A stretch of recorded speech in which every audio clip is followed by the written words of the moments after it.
Gandang araw sa inyo mga sir. Ito may tanggap nga pala tayo dito na ito Sony na na tower type na audio. Ito naman yung kanyang control dito, digital ito. Ayan yung kanyang power on, naka-digital. Tsaka ito mga sir, naka-CD type pa ito. Ayan malamang ito ay matagal na. Tsaka ito ayan may nakalagay dito na ayan, compact disc pa ito. Ibig sabihin CD pa. Ito may Bluetooth naman ito. Ito naman yung kanyang function. Ito naman yung kanyang volume. Ito. Saka ito yung kanyang model mga sir. Ito Sony Home Audio System. Ito naman yung kanyang model number. MHC-B11. Yan. Ito nga palang sabi na may-ari nito. Wala ditong power. Ito mga sir, plug in muna natin. Ito nga pala yung kanyang easy input. Ito, plug in na lang natin ito. Dito sa ating outlet. Yan, naka-plug na yan. Ayan mga sir, wala tayong napansin dito na ayan walang lumabas na ilaw. Maski anong ilaw dito sa pinaka panel niya, control panel, wala tayong matanaw dito na indicator. Yan, wala. Ito mga sir, buksan ko lang. Alamin natin kung anong dahilan, kung bakit wala itong power.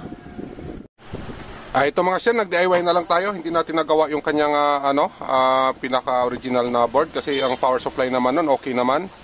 May problema kasi yun sa kanyang mainboard. Yung mainboard kasi nun sira yata yung system.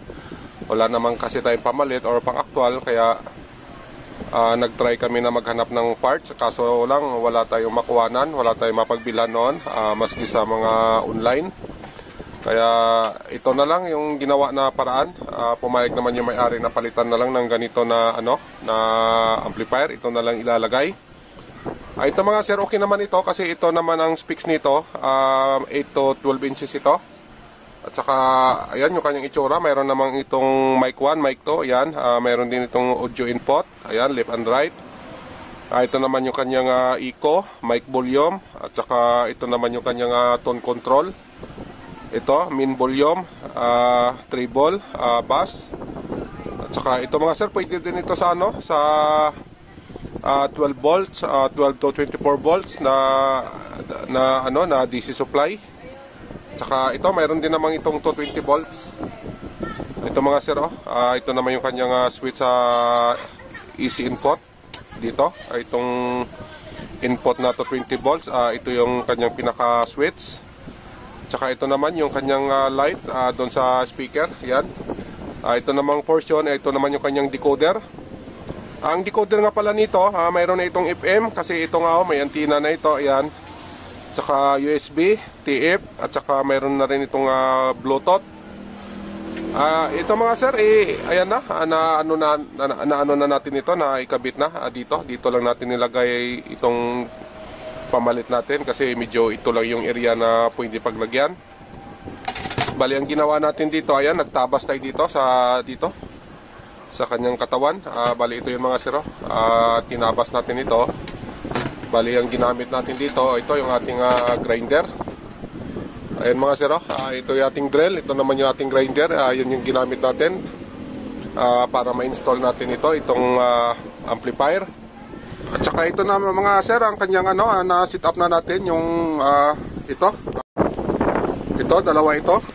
Ito naman yung kanyang papuntang woofer. Ito naman yung dito sa dalawang speaker na ito at saka ito. Yan, ang dalawa na ito. Bali ang ginawa natin diyan ay ito, nagparallel lang tayo. Bali yung dalawa na yan, pinag-isa natin dito sa isang terminal kasi yung ating amplifier. Bali yung ating pinaka-amplifier kasi na kinabit, ito lang yung dalawang terminal, 2 channel siya. Bali ito yung kanyang woofer, ito naman yung kanyang doon sa mid na yon o tweeter, dito ang connection noon. Ito mga sir, final test na natin ito. Kasi maya maya dito na ang may-ari nito. Yung mga parts nga pala na iba, kinuha niya na, inuwi niya sa kanila.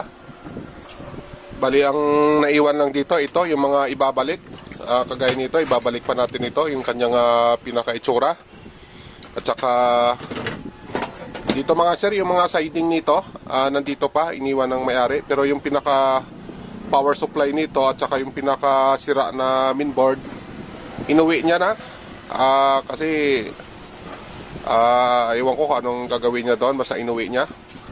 Ito ano na natin ito, buuin na natin ito, itong unit na ito para makapag final test na tayo. So, mga sir, final test na tayo. Itong unit nga pala na-assemble ko na, buo na ito. Naibalik ko na lahat yung mga ano niya dito sa yung mga parte niya, naibalik na natin. Ito yung kanyang siding, ayan, may cover na yan. Tsaka ito naman yung kanyang pinaka-ibabaw. Ayun nga sir, yung ibabaw niya ay naibalik na rin natin. Ganun pa rin yung kanyang itsura. At saka yung siding dito, ayan, nakatornilyo na yan. Dito tayo sa kanyang likuran kasi dito naka-sit up yung ating amplifier. Ayun na mga sir, dito tayo sa kinabit natin na amplifier. Ito, i-testing natin yung kanyang tunog. Ito na yung kanyang pinaka-itsura sa kanyang likuran. Ayan, yung ating in-install na amplifier. Ito nga pala mga sir, connected na ito dun sa kasama ko sa cellphone niya. Naka-Bluetooth mode tayo. Dito, power, i-volume lang natin. Iparinig ko lang sa inyo ang tunog nito. Mga sir, yan. Yan, malakas naman. Yan, yung volume nito, mahina pa lang. Yan. Ito naman yung kanyang bass, treble. Yan mga sir, okay naman yung kanyang kalabog. Yan. Yan. Ayan lang muna yung ating sound kasi nga baka maano tayo, baka copyright. Ayan lang yung recommended na kanta lang yung ipatunog natin. Ito mga sir, okay na ito. Yan, gawa din natin ng unit na ito. Bali ang ginawa natin, yan lang, nag-install tayo ng panibagong amplifier para magawa natin agad. Ito mga sir, ang pag-share ko na ito, sana makatulong ito sa inyo. Hanggang dito lang tayo. Maraming salamat ka pala sa oras nyo, sa pagpanood sa video na ito. Ay mga sir, kung nakapinipit kayo, pahingi na lang dyan ng like at saka subscribe. Hanggang dito lang tayo. God bless inyong lahat. Mabuhay kayo. Bye bye.